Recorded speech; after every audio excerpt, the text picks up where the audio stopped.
Hello, hello, and welcome to Millennial Notebook. My name is Stella, And my name is Emily. and here we talk about living life as a millennial in the modern age. Get comfy, grab your notebook, and let's enjoy the ride together.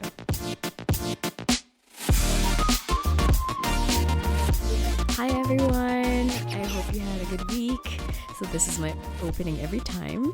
And if you're wondering why my voice sounds like this, it's because I caught a cold. I went ham on the sweets the other day, and I have a very weak throat. So I'm paying the price for it. But I did tell you, Emily, about how I only get a very sexy bedroom voice when I get a sore throat like this. Sure. And I think I got my wish.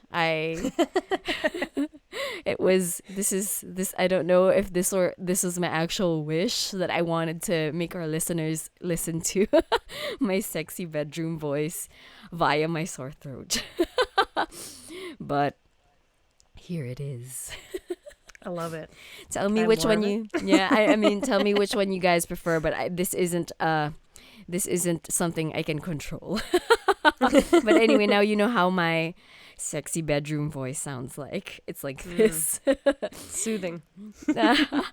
So today's episode, we will focus on something that Emily feels very close to her heart. Very passionate right now. about it. Yeah. Yeah, And, passionate's definitely the word.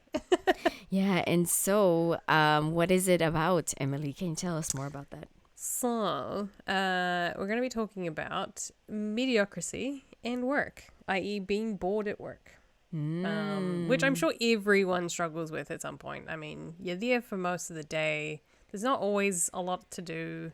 So it happens. You get bored. Even if you're really busy, you're like, this is boring work. Everyone does boring work. It is a typical part of working, I agree. Yeah. I think it's harder for people who like to keep busy Yeah. or not even just hands busy, like physical Yep. busy, but like I think people with hyperactive minds have a harder time with this. Yeah. Would you say For this has a big effect on you, especially with what you're dealing with mentally? Oh, yeah. I mean, I find it really interesting. So at the moment, I'm dealing with this quite a bit with my current work, and that's because I want to say I literally have nothing to do, but so I started this job a year ago, and I was kind of on a casual basis, so I didn't have to be there the whole day. It was kind of expected that I'd be there from 9 to 5, but like there was nothing on my contract to say I had to be there, so I was kind of like turn up at 9 and maybe I finished at 3 or 4, and usually there was enough work to kind of keep me going through the day. Yeah.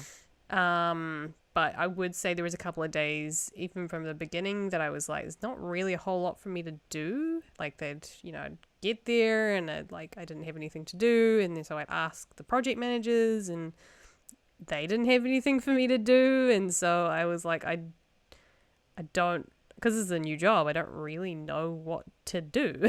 So I was asking people around the office, so what do you do when you don't have anything to do? And they're like, I don't know. That's so funny. Helpful. Why do you think this happens though? Like, is it because the company itself doesn't have work? Does that mean it's not doing well? Like, what do you think is the cause? So I think because I mean, it's really tricky to say. COVID has made a difference, and obviously a year ago we were it was sort of an ebbs and flow with the old COVID thing. Auckland was in like a full-on lockdown for a while, so, and a lot of major businesses are up in Auckland, so everyone was working from home, which means people, and then obviously the financial burdens of COVID, so people were holding their purse strings, and because we're kind of I wouldn't say we're a luxury service, but we're not an essential service. We make websites. So people's marketing budgets were obviously a little bit cut, so there wasn't a huge flow of work to do. So I kind of thought that maybe that was the reason that it was a little bit light on design work. Yeah. But I did find it a little bit strange because there was already a designer there. And she was, they were saying, oh, we were really busy, and she was working too hard, and she was run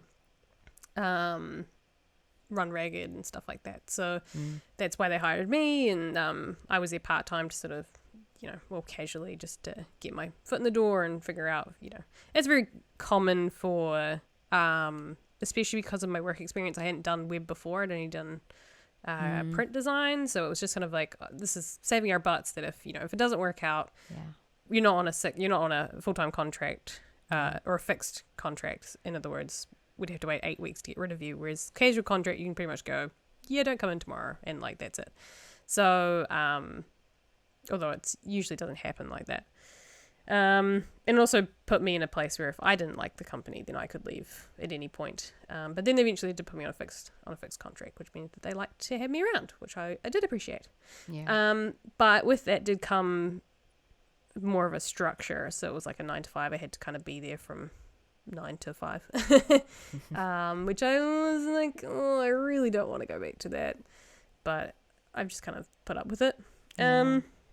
But I did find that there would be ebbs and flows. Like there was a lot of work for a while, and then it would dry up, and there was a lot of work, and then it would dry up. So I would say I think it's just because of the way the company's structured, because my role is design.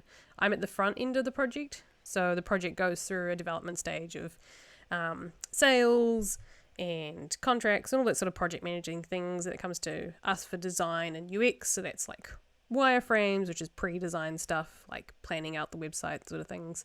Then there's design phase, obviously, and then once it's approved, it goes on to development. So once it's in development, it kind of gets taken out of our hands almost entirely. So with those ebbs and flows, obviously the work does dry up, and you've got to be sort of twiddling your fingers. But in my mind, if the company's doing well, there should always be work to do. It seems to be that, I don't know if this is the company's fault or if it's a management issue, I don't know, but it seems to be that like once we only do one project at a time, maybe like 2 projects, maybe 3 projects at a time, and perhaps they overestimate how many hours it takes. So a lot of times there's not the next thing for us to work on. And things kind of get stuck in like a development hole a lot of times. And that is because of a lack of developers, despite the fact there's probably like 4 to 1 developers to designers in our office. Interesting. Which you'd think could be enough, but I don't know. It's I can't tell you. But anyways, I've been having this issue for an entire year, and it's just kind of gotten to the point where it's like I haven't done any design work for about a month. Right. So it's funny because get real bored. I think it's pretty common, right? Like there are busy seasons and then slow seasons, especially in particular industries. I have a friend who's an engineer, and she's going through the same kind of slump. Yeah. She also likes to work. She likes her work, but the thing is, like, when work comes, it comes. But when it's not there, it's just literally not there. She has nothing to do, and it drives her nuts. Yeah. How do you Especially when you're used to like working, when you're used to that kind of flow, and you're like, it's done. And you're like, you're getting the whip, but at least you're getting the whip, and it's like fun stuff, and you're doing all the things that you've trained to do and you like doing. So I mean, I have input on that about like getting the whip, but I'll talk about that later. It's not as fun as you would. I mean, it's great because I never get bored, but also at the same time I never get enough rest. So I mean, I feel like that's another extreme. There's an extreme in each. But anyway, on that note, how do you think this affected your life, like being so bored at work? Do you think it kind of bled over to other aspects of your life? I do. I find that I'm just generally more tired. Which it kind of doesn't make sense of like, oh, well, you're not busy at work, so you're not using up all the energy, but actually not doing anything at work is more tiring, I find, because I don't get to use my brain, and then my brain tends to go into hyperdrive because it's like I need something to keep me busy because I'm not being stimulated, essentially. Makes sense. Which is another reason why I came to my ADHD. Why I went down that path is because I kind of saw the similarities in my work patterns, and I was like, maybe that's what it is. But essentially my brain just has to be stimulated like all the time. So if it's drama or work or I don't know, ship sinking, I'm like, my brain's like having a field day. Do you think because of the situation, it kind of made your ADHD a little bit worse, or? I mean, it's one way of thinking about it. I don't know if it's correct to say that a situation makes it worse, or if it's always there. I mean, like, yeah, in a way, it's kind of like it's always there. Yeah, I mean, like the symptoms of it. Like, do you think you feel it much more intensely because of the situation? Yeah, pretty much. I mean, the symptoms get exacerbated the worse the situation I'm in. So I try and avoid those sorts of situations, which is probably why at my previous job before I went to Japan, there was always something to do. Even if the work wasn't exciting, there was always something to do. And I would complain then. I was like, I'm really bored with work. Like, it's not really doing it for me. But because of the environment that I was in, it kind of worked. So with the environment, I didn't have to be there from 9 to 5. Yeah. If I felt like work was quite light, I had personal projects I was allowed to work on. Like there was, and then at that time I was going through like a full-on entrepreneurial thing again. Yeah. And I was using all of that energy to like channel it into a bunch of different things. Yeah. But the work was pretty stable. So I was, and I had really good workmates. And it's the same thing with this job. Like I have really good workmates, so I can kind of keep afloat. But like, if I didn't have that, it would be like, I'm out. Bye. Would you say this is also why, like, I mean, I do hear that a lot of people with ADHD have a hard time keeping a particular kind of job because of the fact that it does get kind of very uneventful, not much to do. Yeah, it is very much that. There's a component of it that you, hang on, let me think. Trying to think. There's a component of it, novelty. That's the word I was looking for. Novelty. So as soon as novelty wears off, like once the new job honeymoon sort of phase wears off, once you kind of know what you're doing, once you get into sort of the grind of, because work does get into that, you get into a rhythm, right? As soon as you get into those patterns, your brain just goes, I'm not getting enough stimulation. Basically. Like I need more stimulation. Like this isn't enough. So, which is why, if it's always high pressure, I think it's enough of a stimulant to kind of keep the ADHD brain going. So, you need a component of pressure. There needs to be some sort of novelty, which, this job has a lot of novelty. Each project's very different, in terms of like all websites that we do are very different. There's different design components. There's different needs that the client needs. So that's a novelty aspect, but I'm missing the stress. You're so I'm missing funny. I'll give you my stress. Like, I don't want to say like I want stress all the time. It's just that pressure and that, we work really well under pressure because it's a really good stimulant. So, I tend to, as a lot of people do, they say I work better under pressure, and it's very true for me. Like I've always done everything, under pressure, but perhaps you can look for an industry or a particular company that has, like, I think software as a service is a type of company that could probably answer to that need, because they have to keep updating and moving. Maybe that's something you can look into later on. I mean, we do have software as a service department? Companies here in in New Zealand. There's not too many of them, but they do exist. A lot of them are in Auckland. I don't know how many are in Christchurch, but again, I think it would be something of like, for me, I'd want to work. I mean, pickers can't be choosers, but it would be nice to work on a software as a service that like isn't a field of interest to me. Like maybe it's in the marketing field, or it's doing a public good. I would hate to go into like a finance, right? Unless they paid really well. They'd have to, because I'm like, I know what you make. Finance make a lot of money. I have a question. Like right now, you work for a tech company that focuses on cricket, right? So how does that fall in line with your considerations a while ago that you mentioned? So the company is split in two, essentially. So there's the company that I work for, like the job that I do is for that company. Yeah. The other part of the company, which is the cricket side of things, that is, we still work in the same office and it's still under the same umbrella, but I'm not like part of that team. So I do a bit of design work for them. But yeah, they are essentially software as a service. But it's just one project that I've worked on for them, and that's kind of over and done with now. So I just do like little design tweaks every couple of days or every week. Okay. All right. Yeah. So, how do you get through it though? Like, how are you getting through it since you're still going through it? How am I getting through it? Wordle. What? Wordle. What? What's that? Wait, what? What are you Wordle? talking about? Is in the game? I've never heard of it. What is it? Oh my god, of course. Japan is not English based, so you probably wouldn't. Wow. So you get I'm through it with surprised this you thing called Wordle.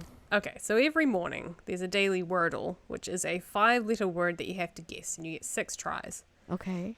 And you essentially, you just keep guessing the word until you get it, and you get like a green light for ones that you know, or if you got correct. You should look into this.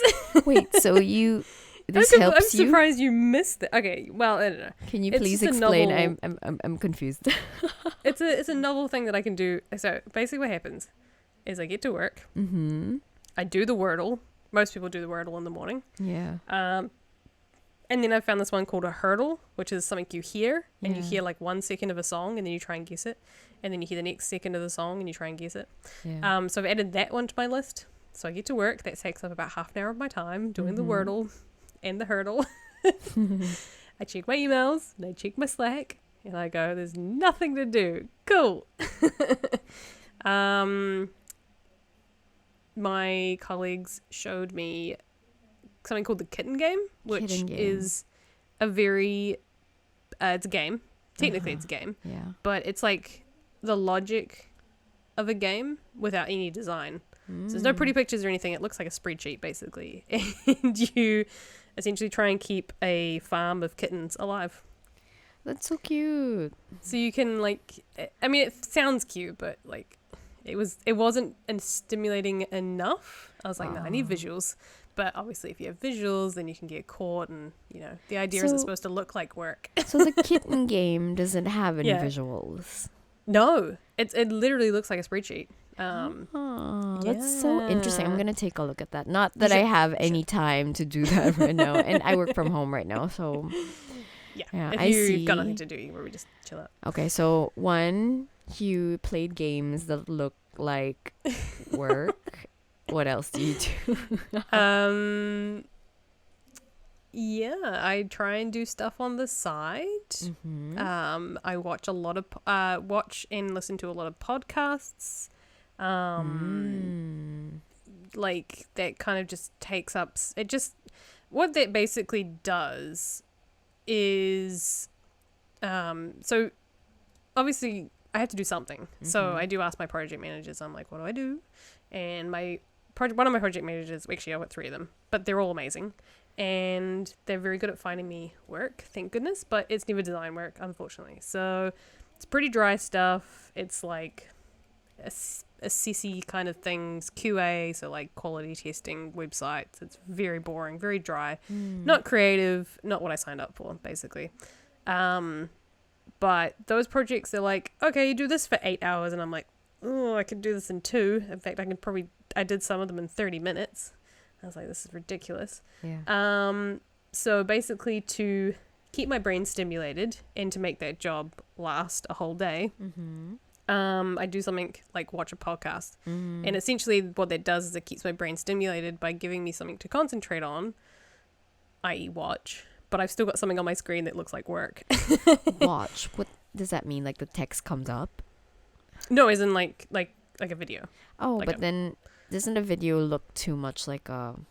No, so they haven't got an issue with that. So Why? because it, like, doesn't matter. But So that's probably the one difference between Japan and New Zealand is that they don't really care how I get my work done. So from the beginning, I've always either listened to music or watched a podcast or something on the side. But it just sits on my other screen and it just sort of sits there. But it just gives me enough that, like, obviously on my big screen, I've got work things that I'm doing. And then that just sits on the side. But it's enough that it diverts my attention. Interesting. Every 5 to 10 minutes. So it's okay that it's running in the background. Yeah, pretty much. Well, it's supposed to look like it's... I'm not just getting my whole screen, which is just a whole video. Yeah, it was just like, why? What?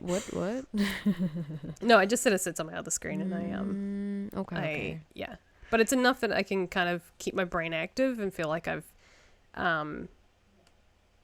I feel like I'm getting that stimulation.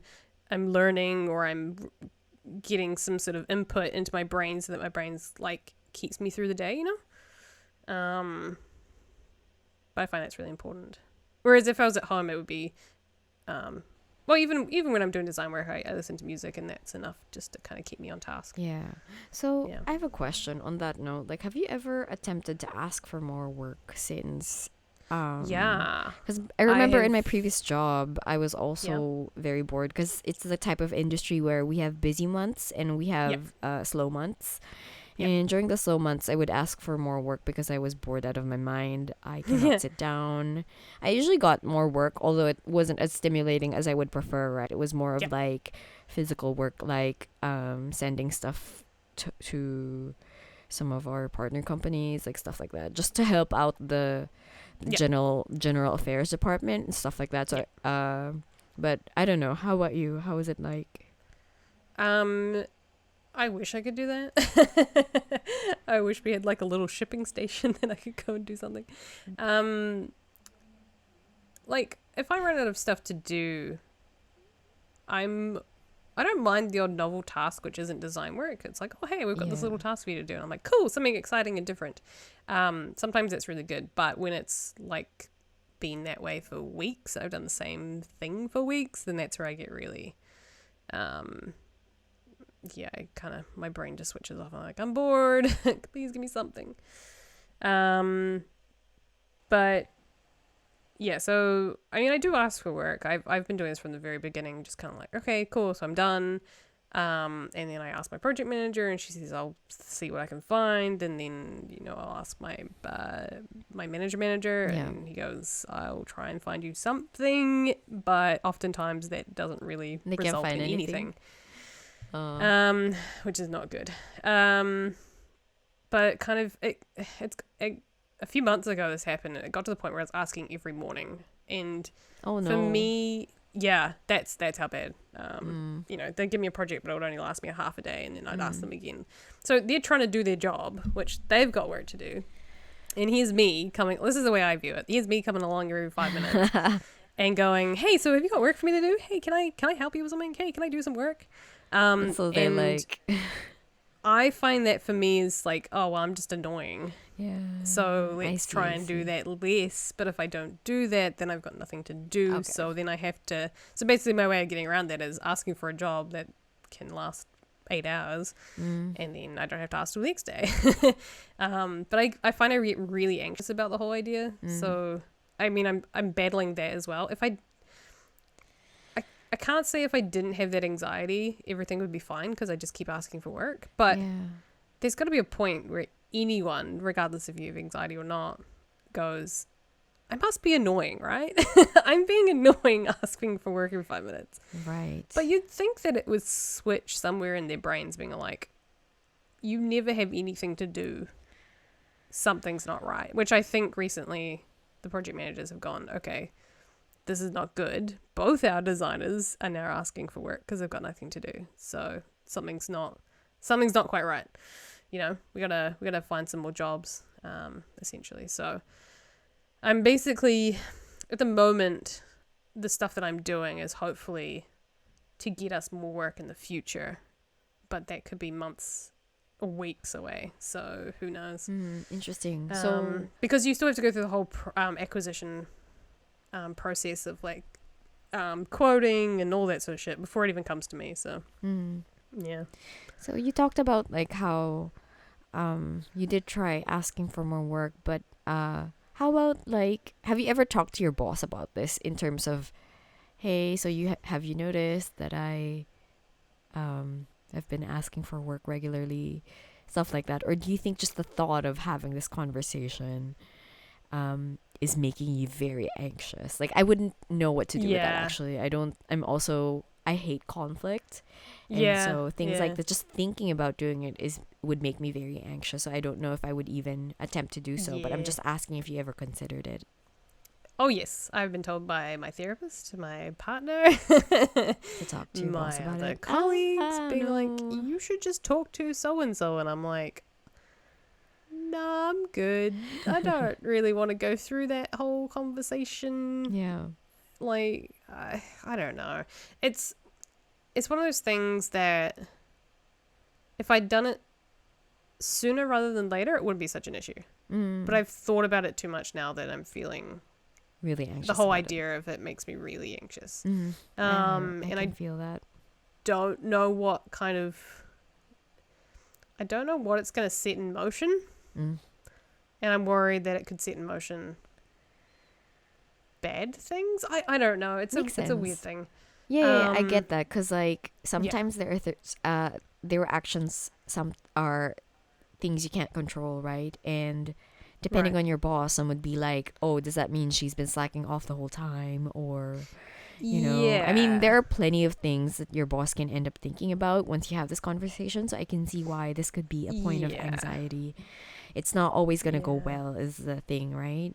Yeah, exactly. I think that's Yeah. kind of where my head's at. Yeah. And I've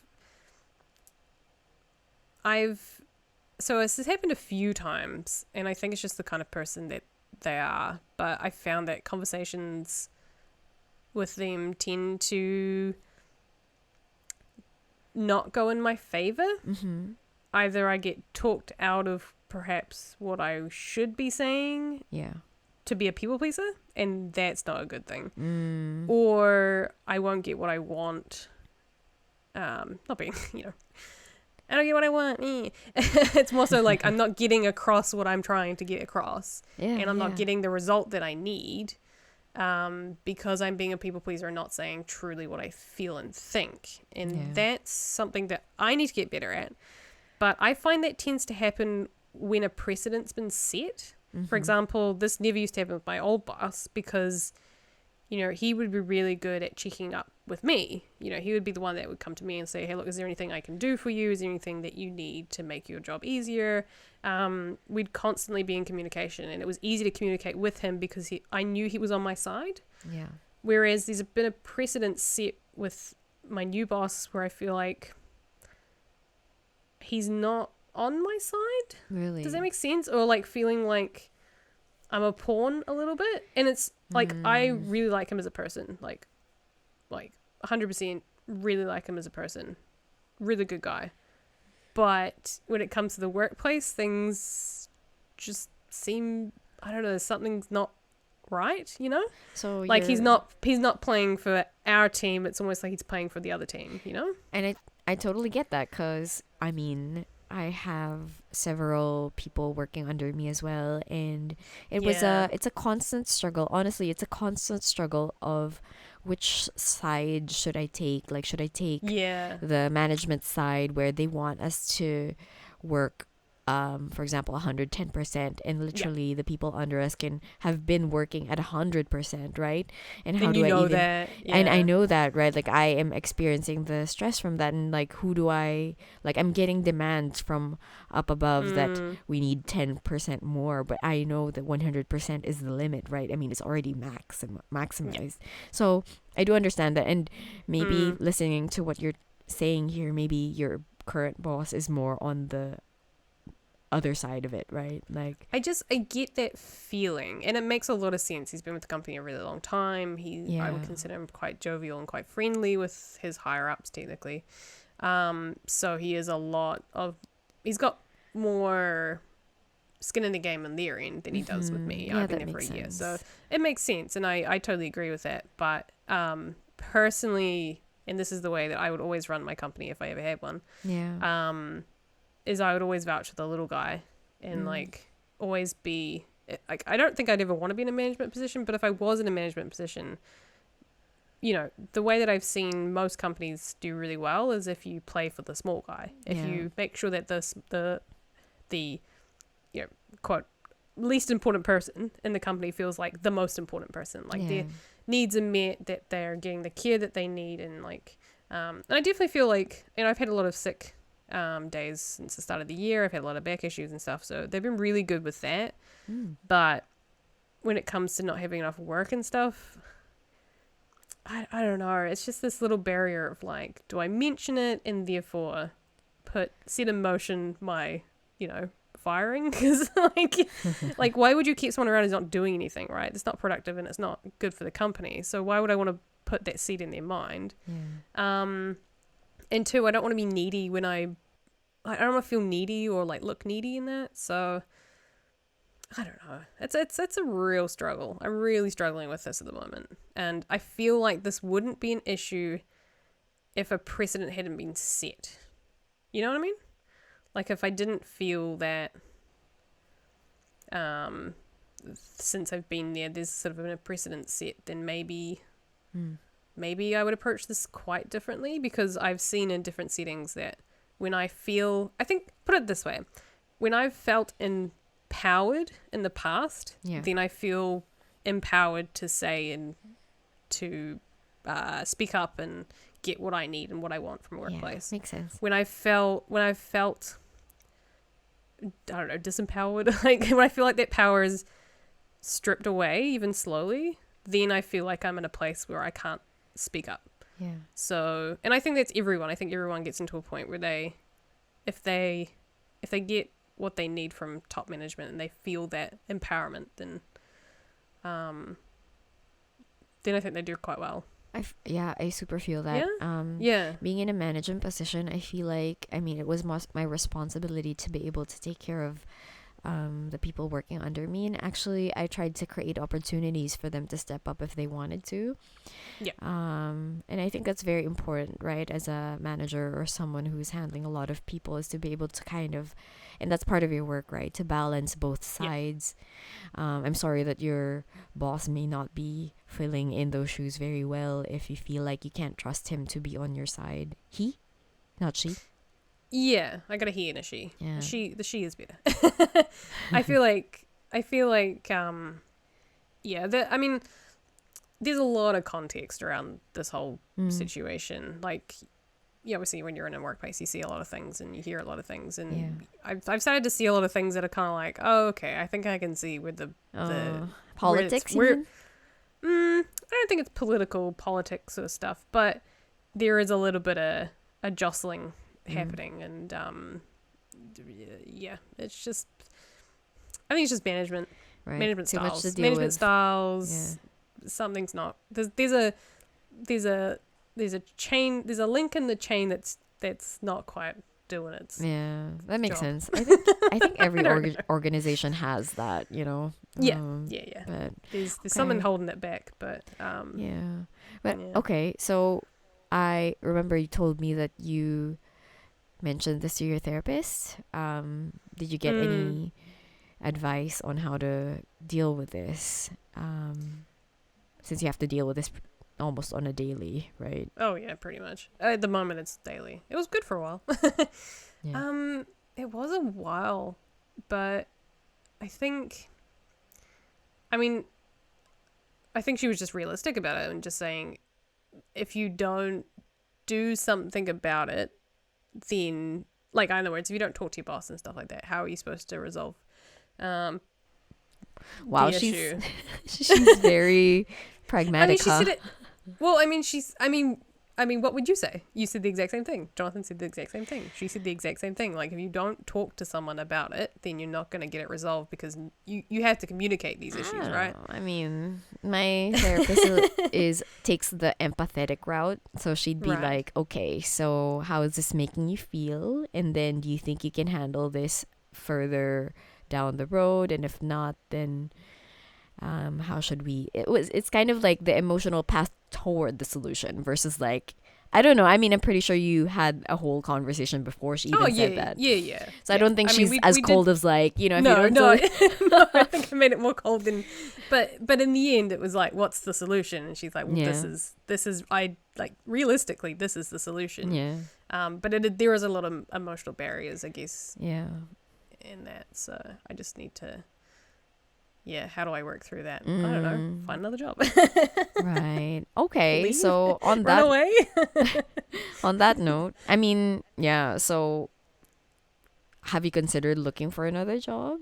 I have, yeah. So before Easter break, so we just had our Easter break. Before Easter break, I was just like, I am so done with this. And my colleague was like, hey, have you seen this? And I'm like, oh, that looks interesting, i.e. a job.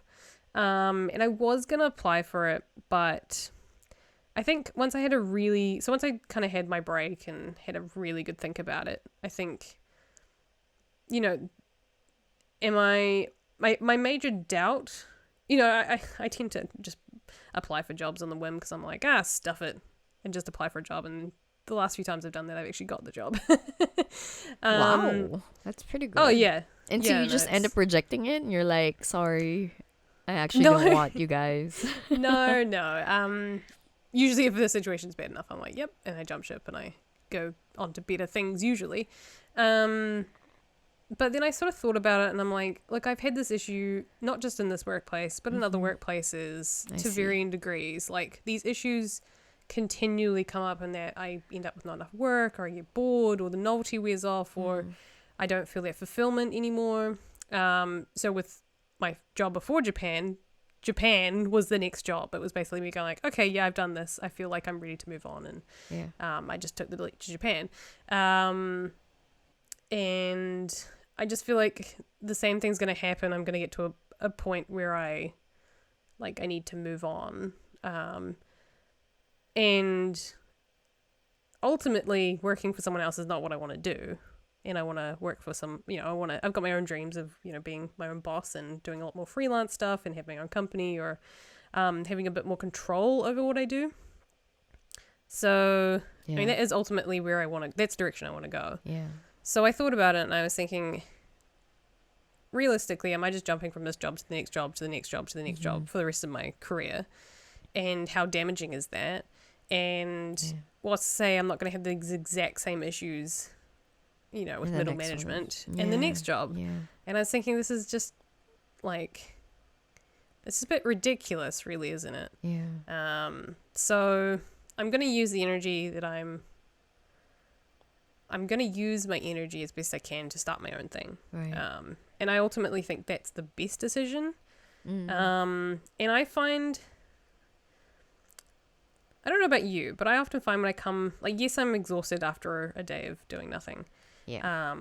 But I do find that when I come home, I feel like I'm more energized to do my own thing when I come off a shitty work day versus, if I've got everything I want and need at the job, which is, a good paycheck and good bosses and good community and good work and lots of work to do. Like, if you come home from that feeling good, why would you pursue your own dream? Because you've got everything you want right here. It might be not exactly what you want, but you're in a good place, you're getting paid well, and you can do all the things you want to do. Why jeopardize that by doing your own thing on the side, or jumping to the more riskier option, right? Makes sense. Whereas at the moment, I'm kind of like, I'm going from an okay, average, below average situation, and I'd be jumping ship into something that's what I really want to do. So I'm kind of using that fuel that I get to come home and actually work on that thing that really lights my fire to Interesting. to really, to get that feeling that I want to feel at the end of the day, Yeah. Yeah. So I have a question on that. So you know how I think there are two very clear ways that you can possibly solve this, right? You mentioned one, which was like finding your own project that you're actually passionate about, and hopefully be able to make that grow enough to maybe eventually become your own thing, right? Yeah. Maybe even build a business. But there's also the other thing of like going up the corporate ladder and gaining more control by going to upper management. Have you considered the latter one? What, moving up into The a corporate project ladder, role? yeah. Or Or is I that mean, just too boring for you, like the trudge upwards?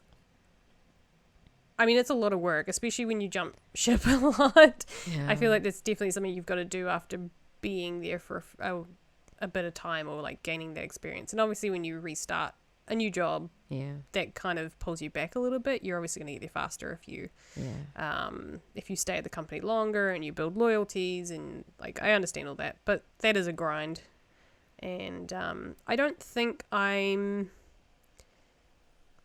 really think I'm cut out for management, to be perfectly honest. Okay, that makes sense. Which I think a lot of people end up doing is that they go from a technical role into a management role because that's going up essentially. Yeah. That's the next step, right? If you want to get paid more, if you want more respect, if you want to, and usually people get pushed into this position, right? They've been there long enough and like, okay, cool, we're going to promote you to manager. And it's like, but I'm a coder. Like, I don't do management, I code. But it's the logical step for a lot of people. So That makes sense. And it's just actually you brought up a very good point there, where sometimes these people get pushed into them, and actually some of them don't make very good managers. You are right. I was subjected to that actually. Like my direct superiors already the VP level, right? And the thing is, he used to be one of the technical guys. And so he has very little communication skills. Like he's not good at task management because it's not something that he had to do. So it made it very difficult for the team to work well synergistically. So I see your point there. Yeah. Okay, that makes more sense. So for you, the biggest solution right now is to use this energy to I'm going to use my negative energy and turn it into positive energy. and use it on the projects that you actually feel passionate about. Is that right? Pretty much, yeah. I think that sounds great. That's ultimately, I'm going to try and use I'm going to try and use my resentment and turn that into some positive energy and fuel the fire that needs to be under me. And I know a lot of people will probably, I mean, Jonathan just goes, that's ridiculous, go get another job. And like, wouldn't you rather be happy and okay with, another job? And I'm like, well, it's just going to keep happening.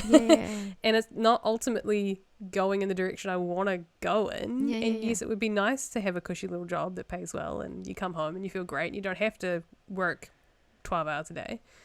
But like, I think I'm just going to use the situation that I'm in and work to what I want. Yeah, and I agree with that. It's much easier. It's easier said than done, right? And looking for another job because there's so much. It can be quite demoralizing too. Yeah. And it's like, aside from having to look for another job, there's also having to get used to a different corporate culture, other people, and having to prove yourself all over again. Yeah, it's harder than what people seem to perceive it to be.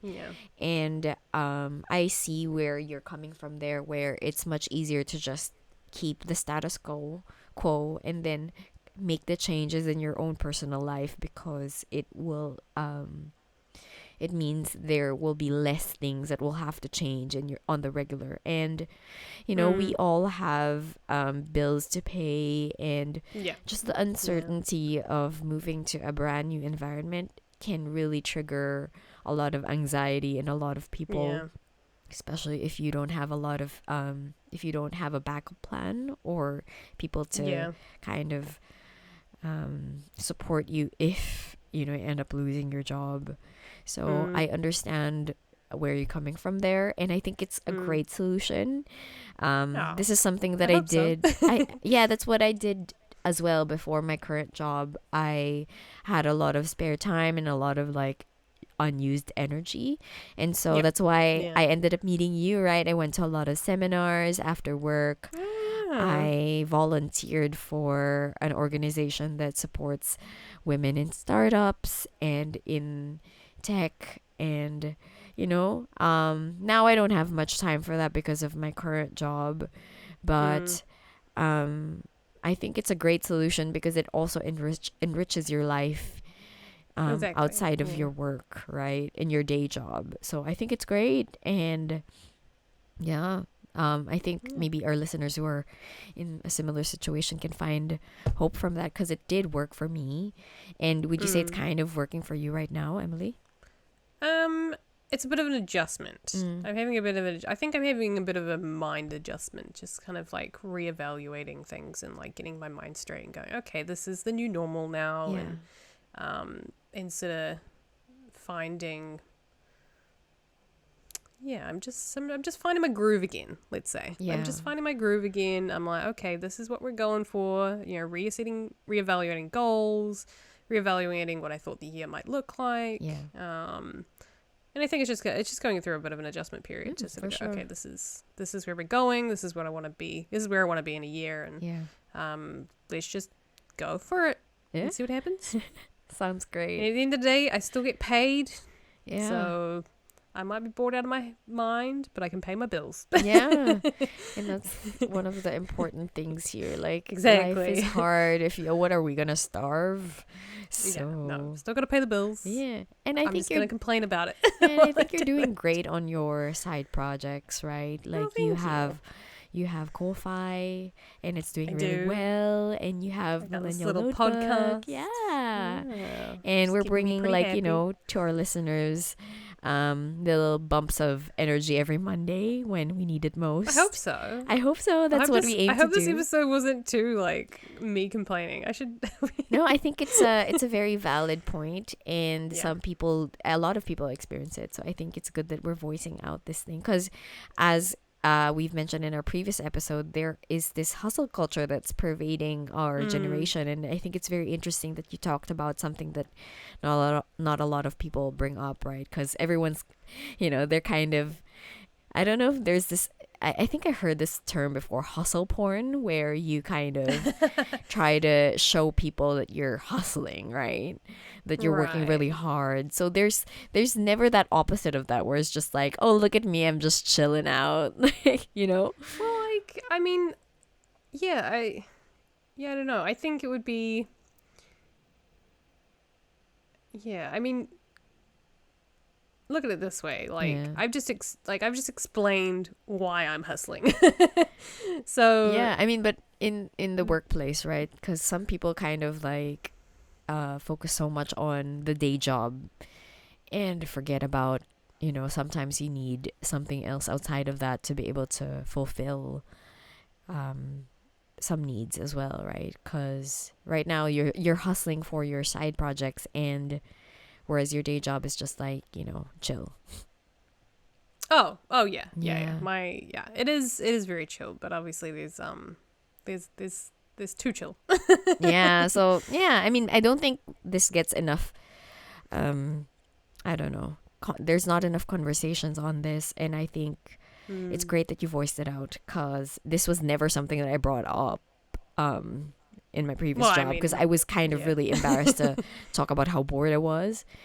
So I think for fear of everyone being like, well, I'm so stressed. So yeah. So I think it's Yeah. great that we talked about this Yeah. actually, because I know you hustle a lot outside of it. So this is something that I feel like I've gotten to know more about as we started talking more about hustle culture and work. So I thank you for bringing this up, and I hope anyone else who's going through the same thing knows that it's not, it doesn't mean that you are not good at what you do. It doesn't mean that you don't deserve the work that you do, whatever like negative things people say to you or what you think.